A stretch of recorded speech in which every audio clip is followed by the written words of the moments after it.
who achieved a bachelor's pass will not have space at the university due to limited availability. The dreams of young people have been shattered. Their futures are in limbo because your government has no vision, no direction, and no will to change their lives.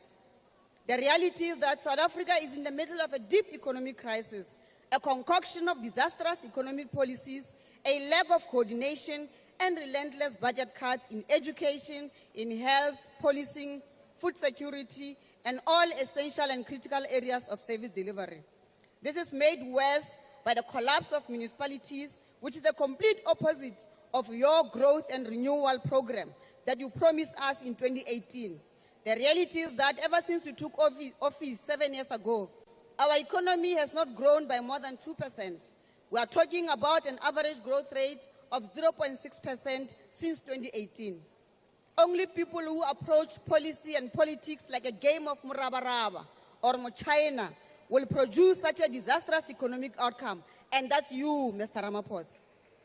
You told us that the revitalization of 10 out of 16 industrial parks in places such as Botshabelo, Phuthaditjhaba, Ga-Rankuwa, East Thebe, Komani, and Seshego was complete in 2020.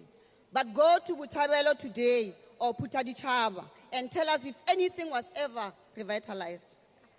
House Chair, allow me to turn to the SOEs.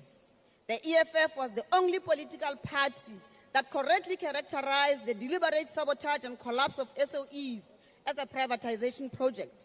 We are not surprised that today, one of the most strategic entities, Transnet, which used to move over 200 million tons of cargo and annum, used to employ more than 55,000 people and reported over 6,000 billion rands in profit, is now being called inefficient. Today, we are told that the private sector must come and rescue Transnet. Eskom's coal fleet was allowed to collapse, and we were subjected to more than a decade of electricity blackouts because people wanted to profit from electricity generation.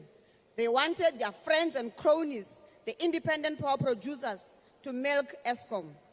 You even came here, Mr. Ramaphosa, and claimed that there has not been load shedding in 300 days when we experienced load shedding just 2 weeks ago.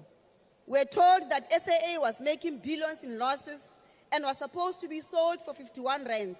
Yet today, it is making a profit, operating without any governmental support and barely surviving. We're calling for the expansion of SAA mandate and operating routes that support our economic development with allies and trade partners in Asia and the Global South. There is no plan to rebuild and stabilize Denel